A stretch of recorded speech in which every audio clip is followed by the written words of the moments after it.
వాస్తు విజ్ఞానానికి స్వాగతం. నేను ప్రభాకర్, వాస్తు ప్లానర్. నేను ఒక వాస్తు పరిశోధకుడిని. మనం ఇప్పుడు హిందూపూర్ ముద్రేటిపల్లి మోపురెడ్డి గారి ఇంటి దగ్గర ఉన్నాము. ఉత్తరం రోడ్డు ఉన్న స్థలం అండి. ఇది తూర్పు, ఉత్తరం ఇది దక్షిణము, పడమర. ఉత్తరం రోడ్డు ఉన్న స్థలం అండి. ఇప్పుడు ఇంట్లోకి పోదాము. ఇది 3 సెంట్ల స్థలం అండి. ఇంటి లోపల కొలత తూర్పు పడమర 27, ఉత్తర దక్షిణం 21. నేను గజాయానికి సెట్ చేసినాను. ఇప్పుడు మనము ఒక 3 విషయాల గురించి చర్చిద్దామండి. ఈ వీడియోలో కొంచెం లెంత్ ఎక్కువ అవుతుంది. వీడియో ఫుల్ వీడియో చూడండి. నేను ఈ మధ్యకాలంలో ఎక్కడికి పోయినా కూడా కొన్ని అపోహలు అడుగుతా ఉన్నారు. ప్రతి ఒక్కరికి వివరణ ఇస్తా ఉన్నాను. కాకపోతే వీడియోలో చెప్దామని చెప్పి ఈ వీడియో చేస్తున్నాను. ఇది వచ్చేసి 21, 27 కదా. ఈ ప్లాట్కి వచ్చేసి దక్షిణ నైరుతి పెరిగింది. దక్షిణ నైరుతి పెరిగింటే 2 అడుగులు కట్ చేసేసి పడమరలో 2 అడుగులు, తూర్పులో ఎక్కువ ఖాళీ స్థలం వదిలినాను. దక్షిణంలో ఖాళీ స్థలం వదలలేదు. ఉత్తరంలో వచ్చి 4 అడుగులు వదిలినాను. ఈ ఎందుకు వదలలేదంటే ఇది కూడా రెడ్డి గారి వాళ్ళ అన్నగారిది అనమాట ప్లాట్. ఇదంతా వాళ్ళదే స్థలము. ఆ ఇల్లుకి ప్లాన్ చేసినప్పుడు దక్షిణంలో ఖాళీ స్థలం వదులుదాం అనుకొని అక్కడ కాంపౌండ్ వదలలేదు. ఇప్పుడు మన ఇంటిని ప్లాన్ చేసేటప్పుడు ఈ ప్లాట్కి దారం వేయాలండి. ఫస్ట్ ప్లాట్ని మూలమట్టం చేసుకోవాలి. మూలమట్టం చేయాలంటే ఈ పెరిగినకి ఆపోజిట్ స్థలం అంటే దక్షిణ నైరుతి పెరిగింది కదా, ఆగ్నేయంలో ఒక మేక నాటుకొనేసి ఆగ్నేయం నుంచి నైరుతికి, ఆగ్నేయం నుంచి ఈశాన్యానికి దారం లాక్కొని మూలమట్టం చేసుకొని, మళ్ళీ నైరుతి నుంచి వాయువ్యానికి ఒకసారి దారం లాక్కొని మూలమట్టం చేసుకొని, తర్వాత ఈశాన్యానికి దారం లాక్కొని, అంటే 4 వైపులా మేకులు నాటుకొనేసి స్థలాన్ని, సపోజ్ ఇప్పుడు ఉత్తర దక్షిణ 35 అడుగులు అనుకోండి, తూర్పు పడమర 50 అడుగులు అనుకోండి. ఇది ప్లాటు అనుకున్నప్పుడు నైరుతి నుంచి వాయువ్యానికి 35 అడుగులు ఉంటే ఆగ్నేయం నుంచి ఈశాన్యానికి కూడా 35 అడుగులే ఉంటుంది. నైరుతి నుంచి ఆగ్నేయానికి 50 అడుగులు ఉంటే వాయువ్యం నుంచి ఈశాన్యానికి కూడా 50 అడుగులే ఉంటుంది. ఇది అనమాట. చేసుకున్న తర్వాత ఇది 9 పిల్లర్లు ప్లాన్ చేసిండేదండి. ఈ దారం నుంచి మనం ప్లాట్కి దారం చేసుకుంటాం కదా, దారం నుంచి ఈ పిల్లర్లు పనిచేసుకున్న తర్వాత ఇప్పుడు మన మేస్త్రి అన్నల గురించి మాట్లాడాలండి. నేను ఎక్కడ పోయినా కూడా వాళ్ళు సహాయ సహకారాలు చాలా ఉంటుందన్నమాట. పేపర్లోనే ప్లాన్ చేసుకున్నప్పుడే వాళ్ళని ఇన్వాల్వ్ చేస్తాను. నేను ఏ జిల్లాకు పోయినా, ఏ రాష్ట్రానికి పోయినా, ఏ ఊరికి పోయినా వాళ్ళ సహకారం లేనిది నేను ఇన్ని వేల ఇండ్లు, ఇన్ని వందల ఇండ్లకి ప్లాన్ చేయలేను. ఇప్పుడు ఈ ఇంటి వరకు వస్తే ఇది 21, 27 కదా. ఇప్పుడు ఉత్తర దక్షిణము 21 అన్నప్పుడు 21, 1.5 ఇంచి ప్లాస్టింగ్ పార పెట్టుకుంటాము. తూర్పు పడమర 27 అడుగులు అన్నప్పుడు 27, 1.5 ఇంచి అంటే 3 ఇంచి గోడకి ప్లాస్టింగ్ పార పెట్టుకొని ఉంటాము. ఈ ప్లాస్టింగ్ చేసేటప్పుడు నల్లబండ వస్తుంది కదండి, నల్లబండ పీసు గోడకు స్టిక్ చేసి సిమెంట్తో కొలతలు చూసుకుంటారనమాట. కొలతలు చూసుకొని నేను చెప్పిన 21 అడుగులే పక్కాగా వస్తుంది. ఆ పక్క 3 ఇంచి, ఈ పక్క 3 ఇంచి. ఈ తూర్పు పడమర చూసినప్పుడు 27 అడుగులే వచ్చే విధంగా నల్లబండ స్టిక్ చేసుకుంటారు. నల్లబండ పీసులు స్టిక్ చేసుకున్న తర్వాత ఆ లెవెల్కే ప్లాస్టింగ్ చేస్తారు. అంటే ఇంటి లోపల ఇప్పుడు నైరుతి నుంచి వాయువ్యానికి పట్టిన 21 అడుగులే వస్తుంది, ఆగ్నేయం నుంచి ఈశాన్యానికి పట్టిన 21 అడుగులే వస్తుంది. ఇప్పుడు నైరుతి నుంచి ఇట్లా ఆగ్నేయానికి, తూర్పు ఆగ్నేయానికి పట్టినా కూడా 27 అడుగులు, మళ్ళీ వాయువ్యం నుంచి ఈశాన్యానికి పట్టిన 27 అడుగులే. ఈ నైరుతి నుంచి వాయువ్యానికి, ఆగ్నేయం నుంచి ఈశాన్యానికి 21 అడుగులే ఉంటుంది. అంటే మూలాలు పట్టినప్పుడు మాత్రమే 2 ఇంచులు ఎక్కువ ఉంటుంది అనమాట. ఇది ఏ ఇంటి లోపల కానీ ఎక్కడా పెరగదు. ఈశాన్య మూల కూడా పెరిగిండదు. మూలాలు పట్టినప్పుడు మాత్రమే వస్తుంది. అంటే వాయువ్యం నుంచి ఆగ్నేయానికి, నైరుతి నుంచి ఈశాన్యానికి పట్టినప్పుడు మాత్రమే నీకు 2 ఇంచుల వరకు, 1.5 ఇంచు నుంచి 3 ఇంచుల వరకు పెంచుతాం. ఈ ఇంటి లోపల ఎక్కడ కూడా ఏ మూల కూడా పెరిగిండదు, తగ్గిండదు. ఇప్పుడు వాకిండ్లు పెట్టినప్పుడు ఇది ఫస్ట్ పాయింట్ అనమాట. అపోహ చెప్పేది, తూర్పాకిలు పెడతాం కదా, తూర్పాకిలు పెట్టినప్పుడు ఏమవుతా ఉందంటే ఈ మనోళ్ళు ఇది ఈశాన్యం పెరగాలని చెప్పి దీన్ని ముందుకు లాక్కుంటారు అనమాట. బయట నిలబడుకొని కుడిచే ముందుకు లాక్కుంటారు. ముందుకు లాక్కున్నప్పుడు ఇల్లు ఈ వాకిలు వచ్చి ఆగ్నేయం చూస్తుంది. ఆగ్నేయం చూస్తే ఫలితాలు వ్యతిరేకంగా వస్తాయన్నమాట. నేనేం చెప్తానంటే ఇది వచ్చేసి 2 పాయింట్లు ఈశాన్యం భాగంలో లోపలికంటే ద్వారం వచ్చి ఈశాన్యం చూస్తుంది, మంచి ఫలితం వస్తుంది. ఇప్పుడు చాలామంది ఏం చేస్తున్నారంటే ఇది ఈశాన్యం తగ్గుతుంది. ఈశాన్యము అంటే ఇక్కడికి చూస్తాము, మూలకు చూస్తాము, వాకిలికి కాదు కదా. ఇది వచ్చేసి 9 ఇంచులు గోడ ప్లస్ ఆ పక్క ముక్కాలు ఈ పక్క ముక్కాలు 1.5 ఇంచి 1.5 ఇంచి ప్లాస్టింగ్, వాటికి 10.5 ఇంచి గోడబంధం వస్తుంది. ఇది 6 ఇంచులు వాకిలి ఉంటుంది అనమాట. ద్వారం, ఇది ద్వారబంధము.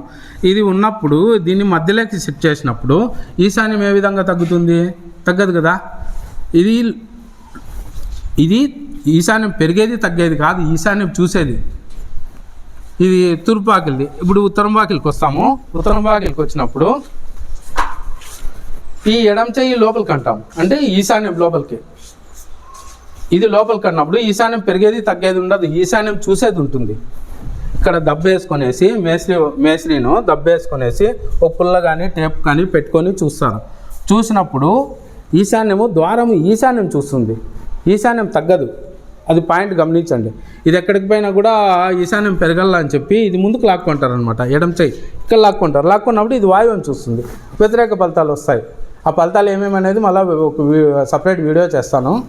వ్యతిరేక ఫలితాలు రాకూడదు, శుభ ఫలితాలు రావాలంటే ఈ ఈశాన్యం వైపు 2 పాయింట్లంతా లోపలికి అనాలి. అంటే ఈశాన్యం చూస్తుంది ద్వారము. ఈశాన్యం చూసినప్పుడు శుభ ఫలితాలు వస్తాయి. ఇది ఒక పాయింట్ అండి.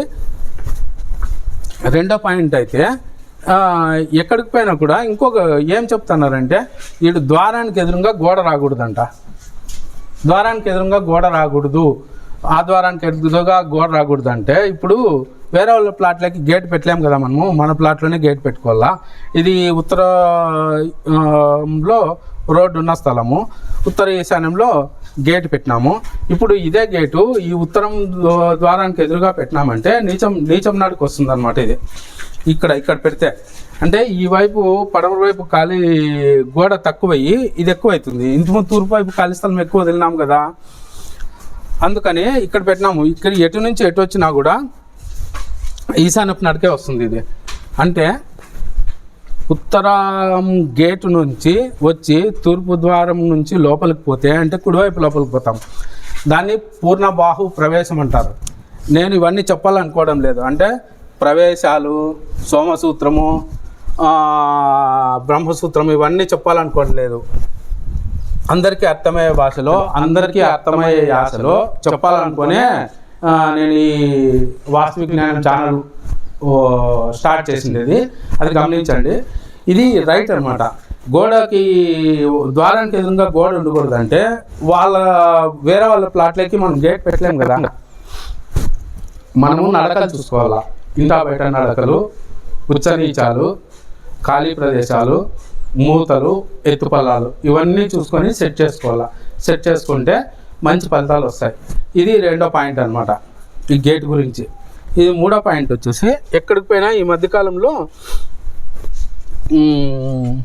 ఏమంటానంటే ద్వారానికి ఎదురుగా సంపు ఉండకూడదు, గేట్కి ఎదురుగా సంపు ఉండకూడదు అని చెప్పి నేను ఈ మధ్య ఒక అనంతపూర్లో ఒక ఇంటికి విజిట్కి పోయినాను. పోతే వాళ్ళు ఏం చేసినారంటే సంపు వాకిలికి ఎదురుగా గేట్కి ఎదురుగా ఉండకూడదు అని చెప్పి ఇక్కడ 4 అడుగులు ఖాళీ స్థలం వదిలినాం కదా, ఇక్కడ సంపు సెట్ చేసినారు.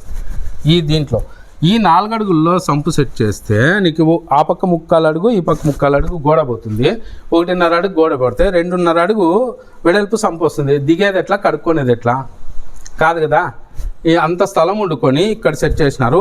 ఇప్పుడు బెడ్రూముల్లో టాయిలెట్స్ ఉన్నాయి. ఆ టాయిలెట్స్ ఇట్లా ఉత్తరానికి తెచ్చి వాయువ్యానికి తెచ్చి ఇట్లా ఈశాన్యముకి వాయువ్యం నుంచి ఈశాన్యానికి వచ్చి ఆగ్నేయంలో పక్క కరెక్ట్గానే పెట్టినారు. 3వ భాగంలో లెట్రిన్ గుంత అదేం చేసినారు, ఇట్లా వచ్చేకి సంపు అడ్డం వస్తుందని చెప్పి ఆ దక్షిణం నైరుతి మీదుగా అట్లా ఆగ్నేయానికి తీసుకొచ్చి అట్లా కలిపినందువల్ల వాళ్ళకి వ్యతిరేక ఫలితాలు వస్తున్నాయి. అంటే దక్షిణ నైరుతిలో లెట్రిన్ వచ్చేసి ఫిల్టర్ గుంతలు పెట్టినారు. అది వ్యతిరేక ఫలితాలు వస్తున్నాయి. అవి నాకంటే ముందు 2-3 చూపిస్తే అంతా బాగుందమ్మా, మీరు జాతకాలు చూపించుకోండి అని చెప్తారు. జాతకంలో అది వేరే సబ్జెక్టు, దాని గురించి నేను మాట్లాడను. కాకపోతే రోగం ఎక్కడుందో వైద్యం అక్కడే చేయాలి కదా. ఈ సంపు ఇక్కడ వేస్తే నష్టమేం లేదు కదా. నైరుతి నుంచి వాయువ్యానికి ఉత్తర వాయువ్యానికి వచ్చి మళ్ళీ పశ్చిమ వాయువ్యం నుంచి ఇట్లా వచ్చేస్తే అయిపోతుంది అవి పైప్ లైన్లు. ఇది ఎందుకు వద్దన్నారు అంటే ఈ సంపు గురించి శాస్త్రం ఏముందంటే ఇప్పుడు ఇంటి కోణం నుంచి ఈశాన్య కోణానికి ఒక దారం లాగితే ఆ దారంలో బోరు కానీ సంపు కానీ పడరాదు. ఇది శాస్త్రము. దాన్ని వదిలేసేసి ఇంటి ముందర ఉండకూడదు సంపు, గేటు ముందర ఉండకూడదు అంటే పూర్వకాలంలో ఏం చెప్తున్నారంటే తెలియని వాళ్ళు మా ఇంట్లో వాళ్ళు కొత్త మనుషులు వచ్చినప్పుడు ఇంటి ముందర సంపు కానీ బావి కానీ బోరు కానీ ఉంటే తెలియకుండా పడతారండి. ఇప్పుడు ఆర్సీసీ ఇంటికి ఏం వేస్తామో అదే టాప్ వేస్తున్నాము, భద్రంగా ఉంటుంది. దీని మీద కారు వచ్చినా కూడా ఏం కాదు కదా, ఎందుకు పెట్టకూడదు సంపు ఇంటి ముందర కానీ గేటు ముందర కానీ? ఇది ఒక పాయింట్ అనమాట. ఓకే అండి, థ్యాంక్ యూ.